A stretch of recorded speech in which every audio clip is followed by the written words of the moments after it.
রাসূলুল্লাহ সাল্লাল্লাহু আলাইহি সাল্লাম বলেছেন, মান ক্বালা হিনা ইউসবিহু সালাসা মাররাতিন আউযু বিল্লাহিস সামিউল আলিম মিনাশ শাইতানির রাজীম ওয়া ক্বারা সালাসা আয়াতিন মিন আখির সূরাতিল হাশর। যে ব্যক্তি সূরা হাশরের শেষের ৩টি আয়াত আউযু বিল্লাহিস সামিউল আলিম মিনাশ শাইতানির রাজীম এটা সহকারে ফজরের সময় ৩ বার তেলাওয়াত করবে, ওয়াক্কালাল্লাহু বিহি সাবঈনা আলফা মালাকিন ইউসাল্লুনা আলাইহি হাত্তা ইউমসি। সন্ধ্যা পর্যন্ত ৭০,০০০ ফেরেশতা তার জন্য মাগফিরাত কামনা করতে থাকে, তার জন্য দোয়া করতে থাকে। ওয়া ইন মাতা ফি যালিকাল ইয়াউম মাতা শাহীদান। আর এই দিন যদি তার মৃত্যু হয় তাহলে তার মৃত্যু হবে শাহাদাতি মৃত্যু। ওমান ক্বালা হিনা ইউমসি কানা বিতিলকাল মানজিলা।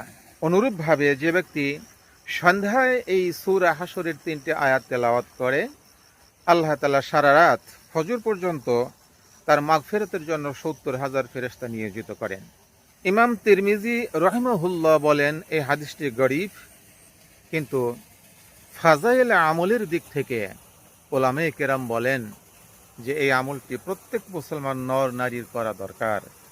আল্লাহ তাআলার জন্য ফজরের পরে এত সুন্দর মাত্র ৩টি আয়াত, আউযু বিল্লাহিস সামিউল আলিম মিনাশ শাইতানির রাজীম, আউযু বিল্লাহিস সামিউল আলিম মিনাশ শাইতানির রাজীম, আউযু বিল্লাহিস সামিউল আলিম মিনাশ শাইতানির রাজীম, ওয়াল্লাহুল্লাযী লা ইলাহা ইল্লাহু আলিমুল গায়বি ওয়াশ শাহাদাতি হুয়ার রহমানুর রহিম, ওয়াল্লাহুল্লাযী লা ইলাহা ইল্লাহু আল মালিকুল কুদ্দুসুস সালামুল মুমিনুল মুহাইমিনুল আজিজুল জাব্বারুল মুতাকাব্বির, সুবহানাল্লাহি আম্মা ইউশরিকুন, হুয়াল্লাহুল খালিকুল বারিউল মুসাউবিরু লাহুল আসমাউল হুসনা, ইউসাব্বিহু লাহু মা ফিস সামাওয়াতি ওয়াল আরদ ওয়া হুয়াল আজিজুল হাকীম।